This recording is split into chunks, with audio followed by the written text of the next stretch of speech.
Hans in Luck. From Grimm's Fairy Tales. Some men are born to good luck. All they do or try comes right. All that falls to them is so much gain. All their geese are swans, all their cards are trumps. Toss them which way you will, they will always, like poor puss, alight upon their legs, and only move on so much the faster. The world may very likely not always think of them as they think of themselves, but what care they for the world? What can it know about the matter? One of these lucky things was neighbor Hans. 7 long years he had worked hard for his master.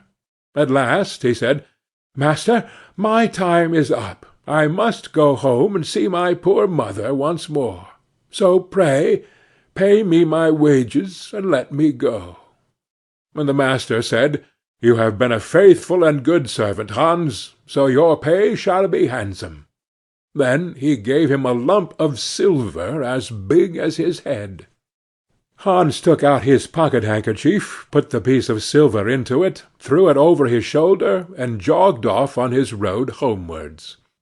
As he went lazily on, dragging one foot after another, a man came in sight, trotting gaily along on a capital horse. "Ah!" said Hans aloud, "what a fine thing it is to ride on horseback!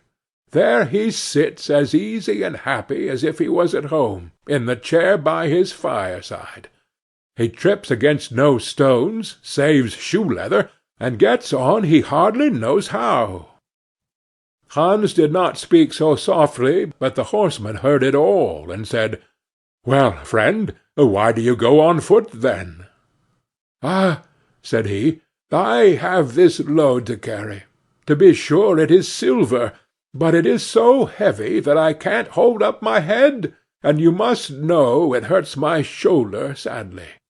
"Well, what do you say of making an exchange?" said the horseman. "I will give you my horse, and you shall give me the silver, which will save you a great deal of trouble in carrying such a heavy load about with you." "With all my heart," said Hans, "but as you are so kind to me, I must tell you one thing. You will have a weary task to draw that silver about with you." However, the horseman got off, took the silver, helped Hans up, gave him the bridle into one hand and the whip into the other, and said, "When you want to go very fast, smack your lips loudly together, and cry 'Jeep!'" Hans was delighted as he sat on the horse, drew himself up, squared his elbows, turned out his toes, cracked his whip, and rode merrily off, 1 minute whistling a merry tune, and another singing, "No cares and no sorrow, a fig for your morrow, we'll laugh and be merry, sing neigh don derry."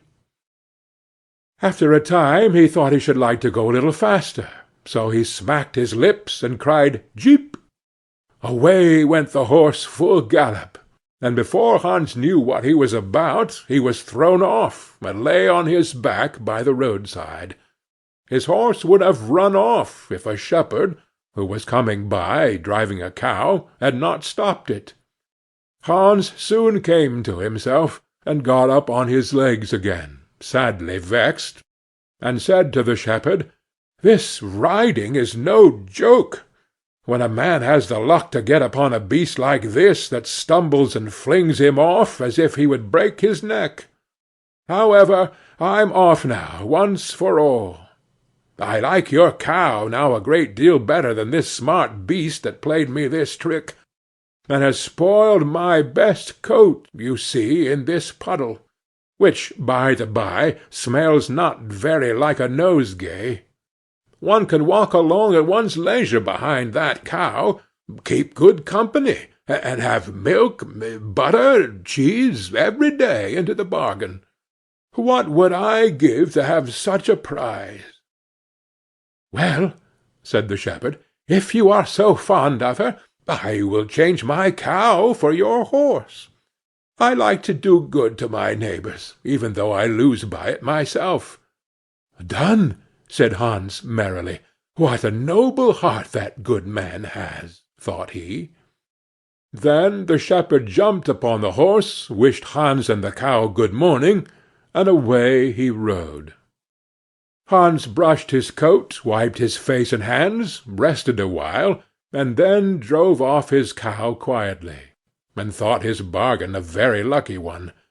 "If I have only a piece of bread, and I certainly shall always be able to get that, I can, wherever I like, eat my butter and cheese with it.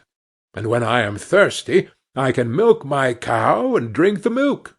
And what can I wish for more?" When he came to an inn, he halted, ate up all his bread, and gave away his last penny for a glass of beer. When he had rested himself, he set off again, driving his cow towards his mother's village. But the heat grew greater as soon as noon came on, till at last, as he found himself on a wide heath that would take him more than an hour to cross, he began to be so hot and parched that his tongue clave to the roof of his mouth. "I can find a cure for this," thought he. "Now I will milk my cow and quench my thirst."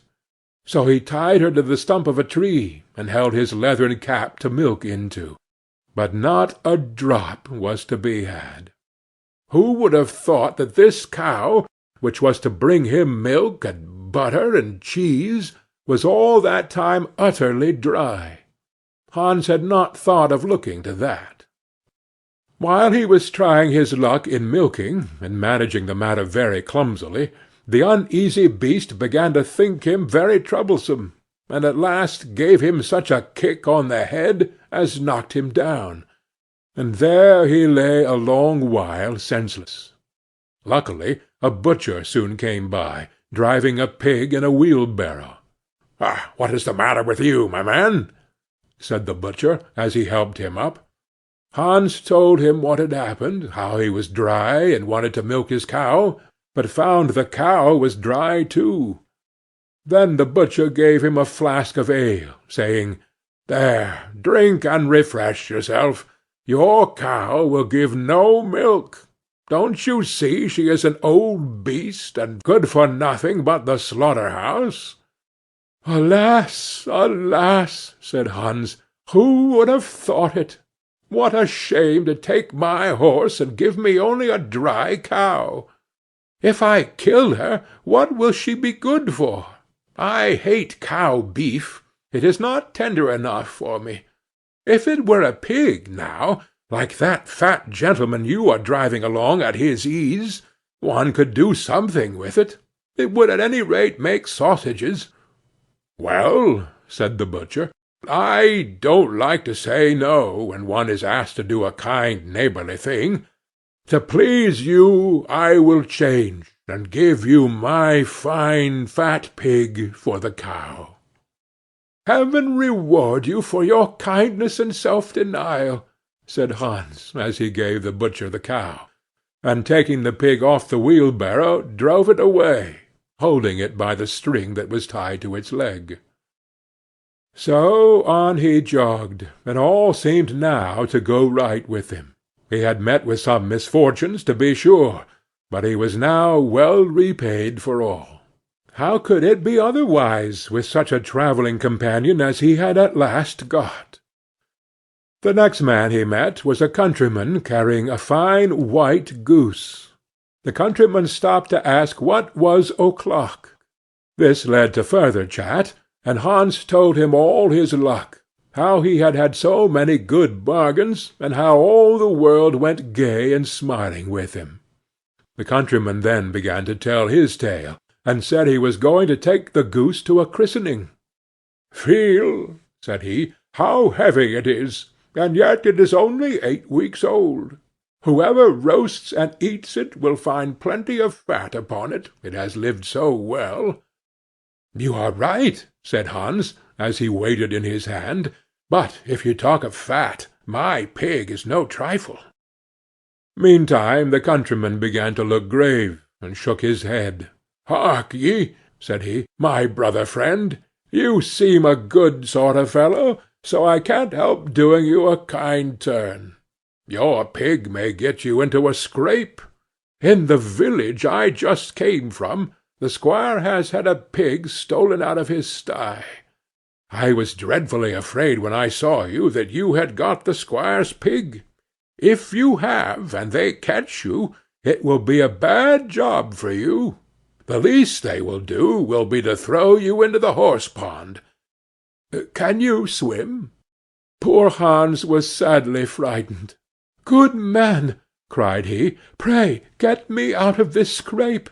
I know nothing of where the pig was either bred or born, but he may have been the squire's for aught I can tell.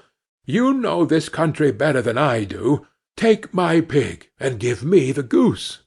"I ought to have something into the bargain," said the countryman. "Give a fat goose for a pig, indeed! 'Tis not every one would do so much for you as that. However, I will not be hard upon you, as you are in trouble." Then he took the string in his hand, and drove off the pig by a side path, while Hans went on the way homewards free from care. "After all," thought he, "that chap is pretty well taken in.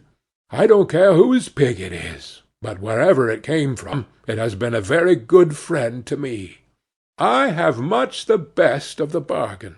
First there will be a capital roast. Then the fat will find me in goose grease for 6 months. And then there are all the beautiful white feathers.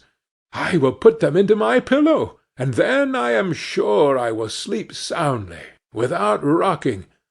How happy my mother will be! Talk of a pig, indeed! Give me a fine fat goose."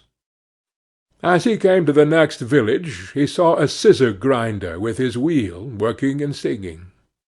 "O'er hill and o'er dale, so happy I roam, work light and live well, all the world is my home. Then who so blithe, so merry as I?" Hans stood looking on for a while, and at last said, "You must be well off, Master Grinder. You seem so happy at your work." "Yes," said the other, "mine is a golden trade. A good grinder never puts his hand into his pocket without finding money in it. But where did you get that beautiful goose?" "I did not buy it. I gave a pig for it." "Ah, and where did you get the pig?" "I gave a cow for it." "And the cow?" "I gave a horse for it." "And the horse?" "I gave a lump of silver as big as my head for it." "And the silver?" "Oh, I worked hard for that 7 long years." "You have thriven well in the world hitherto," said the grinder. "Now, if you could find money in your pocket whenever you put your hand in it, your fortune would be made." "Very true. But how is that to be managed?" "How? Why, you must turn grinder like myself," said the other. "You only want a grindstone. The rest will come of itself. Here is one that is but little the worse for wear. I could not ask more than the value of your goose for it.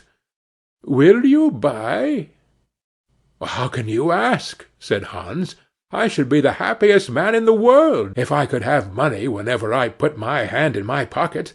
What could I want more? There's the goose." "Now," said the grinder, as he gave him a common rough stone that lay by his side, "this is a most capital stone. Do but work it well enough, and you can make an old nail cut with it." Hans took the stone and went his way with a light heart.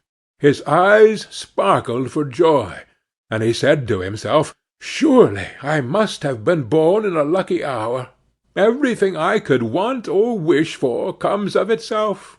People are so kind. They seem really to think I do them a favour in letting them make me rich, and giving me good bargains." Meantime he began to be tired, and hungry too, for he had given away his last penny in his joy at getting the cow. At last he could go no farther, for the stone tired him sadly, and he dragged himself to the side of a river, that he might take a drink of water and rest awhile. So he laid the stone carefully by his side on the bank, but, as he stooped down to drink, he forgot it, pushed it a little, and down it rolled plump into the stream. For a while he watched it sinking in the deep clear water, then sprang up and danced for joy, and again fell upon his knees and thanked heaven, with tears in his eyes, for its kindness in taking away his only plague, the ugly heavy stone. "How happy am I!" cried he. "Nobody was ever so lucky as I." Then up he got with a light heart, free from all his troubles, and walked on till he reached his mother's house, and told her how very easy the road to good luck was.